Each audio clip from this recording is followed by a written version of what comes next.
Here's what you're going to get. You're going to get the 5 grits of sandpaper, the 344 guide, the holder for the broadhead, some buffing compound, and a sheet of cardstock to apply the buffing compound to.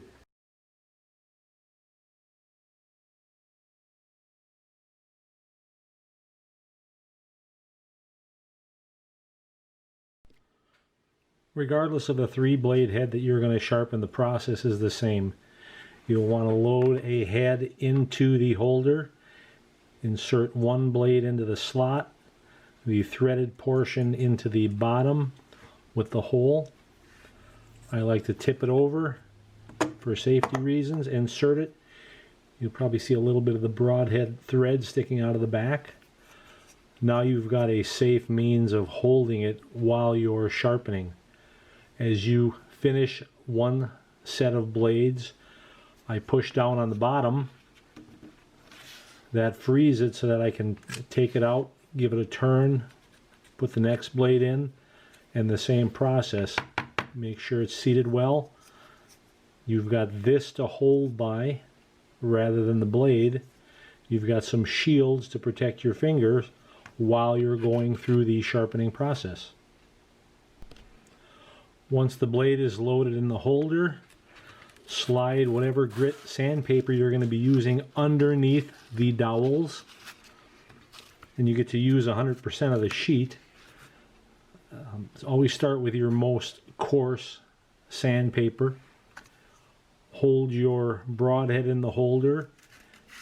Keep it centered between the rods.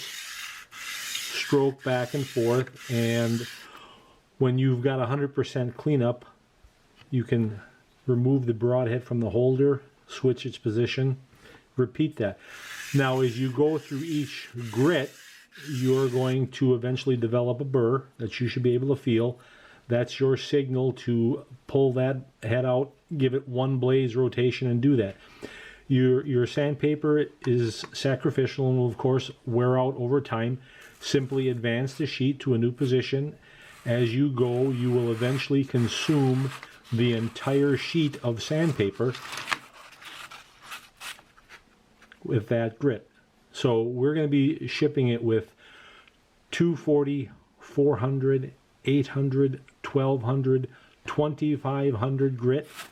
We're also going to be including buffing compound and some cardstock, which is just heavier paper.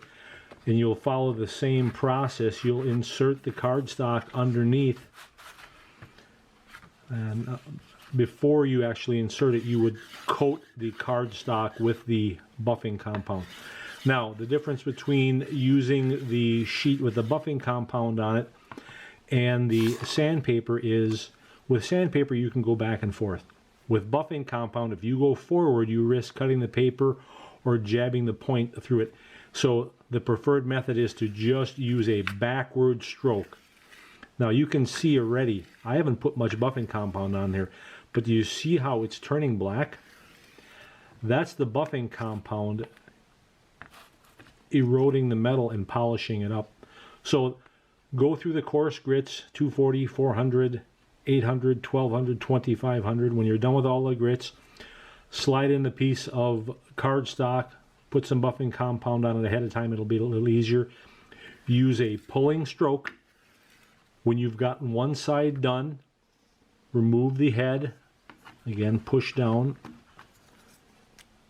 Give the head a 1-blade spin. And again, a backward stroke. When that side gets done, give it another 1/3 turn. Backward strokes, and you can repeat that several times with the buffing compound. By the time you've gotten a burr with all the grits and you finish with buffing compound, this head will be incredibly sharp. Again, push it down on the holder to push the threads flush. That'll free it. Slide the guide out, and now what you're left with is a very sharp head. The only head that is a bit different are heads with a curved profile, such as the MA3 or the new cutthroat. You have to rock that head through its curved profile. You can't just simply lay it in one position and go back and forth. You would want to start at the tip, and as you go, lower the back end. As you go forward, you lay it on the tip and rock through that curved profile as you get to the back end.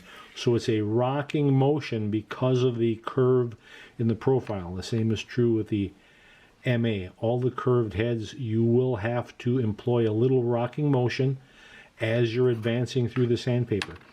On the flat, straight heads, those simply go back and forth. There is no curve that you have to rock onto, so it's simply back and forth for each side. But just know that on the curved profiles, there will be a rocking motion as you are sharpening.